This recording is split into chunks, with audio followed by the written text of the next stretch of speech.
बिस्मिल्लाहिर्रहमानिर्रहीम। अस्सलाम वालेकुम नाजरीन, आज हम आपके साथ सऊदी अरेबिया की ज़रूरी और अहम खबरें शेयर करेंगे, इसलिए वीडियो को मुकम्मल देखें ताकि आपको सारी मालूमात मिल सके।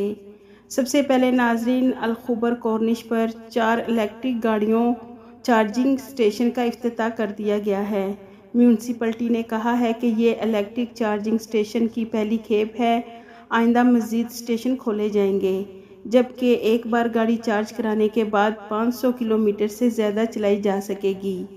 जैसा कि नाजरीन आपको मालूम है कि सऊदी अरेबिया में भीख मांगने वालों के ख़िलाफ़ अमन की टीमें मुसलसल काम कर रही हैं और सऊदी अरेबिया के मुख्तलिफ़ इलाकों से भीख मांगने वालों को गिरफ़्तार किया जा रहा है। इसी तरह अमन का कहना है कि तबूक रीजन की जामिया मस्जिद में एक गैर मुल्की को नमाजियों से भीख मांगने पर गिरफ़्तार कर लिया गया है। इब्तदाई तफ्तीश से ये बात सामने आई है कि भीख मांगने वाले गैर मुल्की का ताल्लुक़ पाकिस्तान से है। मज़ीद तफ्तीश से ये भी मालूम हुआ है कि एक सफाई कंपनी 2 वर्कर्स भी इसी तरह भीख मांगते रहते हैं और उनका ताल्लुक़ भी पाकिस्तान से है। तो नाजरीन, अब इनको सज़ा के बाद मुमलिकत से ब्लैक लिस्ट कर दिया जाएगा।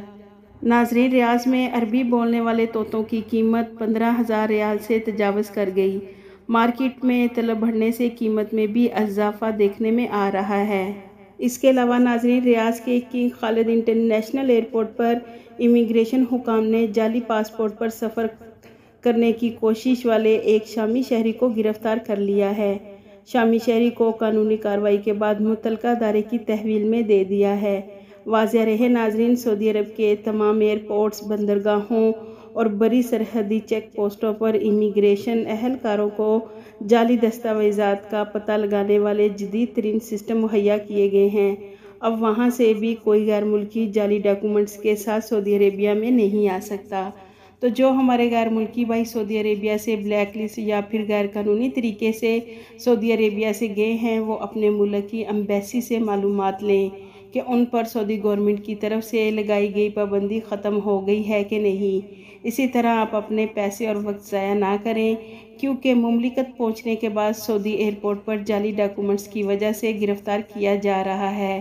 तो लिहाजा आप पहले मुकम्मल इंफॉर्मेशन हासिल करने के बाद ही सऊदी अरेबिया आने का फ़ैसला करें। नाजरीन, एक और ख़बर के मुताबिक सऊदी अरब को मुसलसल दूसरी बार यूनेस्को की मजलिस आमला का रुकन मुंतखब कर लिया गया है।